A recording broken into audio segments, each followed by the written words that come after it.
Well, it even became a debate before in the seminary as to what the song was trying to convey. Kasi nga, parang sinasabi nilang gano'n, paano yun nun? Ba't ganun, di ba? Isn't the song teaching you to become selfish? Ganyan. Pero kung titignan mo talaga, may rason eh, di ba? Sabi ang ganon, you cannot give what you do not have. Di ba? Sabi ang ganon, paano mo mamamahal ang isang tao kung hindi mo alam ang concept ng pagmamahal? How would you let people experience love if you don't know how it feels? Kaya yun eh. That's the very essence of that's the very essence of the song. That you should learn to love yourself first and foremost in order for you to be able to give love to others. Because you cannot give what you do not have. Diba? That's why it is referred to as the greatest love of all because it's the source of all love. Diba?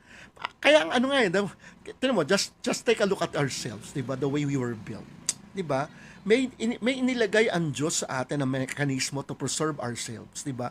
Yung natural na instinct mo to self-preservation, 'di ba? Pag nagugutom ka, gusto mo kakain ka, 'di ba? Kapag may intruder, may sasapakin ka, iilag ka, 'di ba? Sasaluhin mo, 'di ba? Paprotektahan mo ang sarili mo. Instinct 'yon. That's something that you don't think about. It's something, kaya nga ang tawag nga doon sa driver seat, yung katabi ng driver, that's the danger zone. Kasi bakit?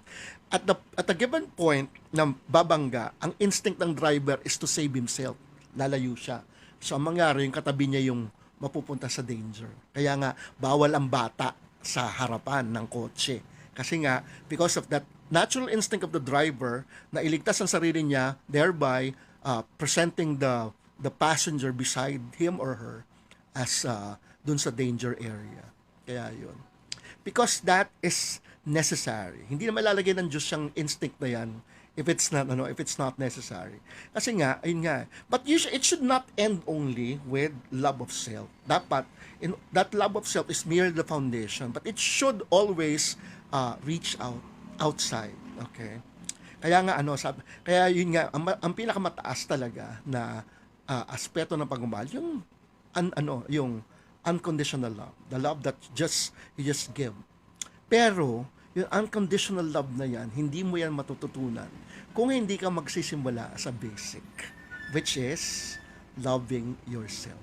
Kaya nga si George Benson na ineko naman ni Whitney Houston, sinasabi na learning to love yourself is the greatest love of all. Kagaya nga na sinabi ng aking pamangking, aking magandang inaanak na si Patricia de Guzman.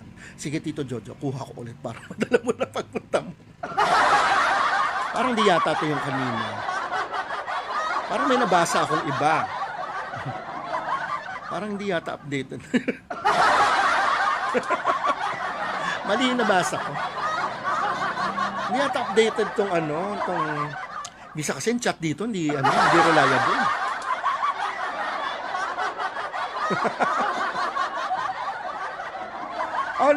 Anyway, I hope that you were able to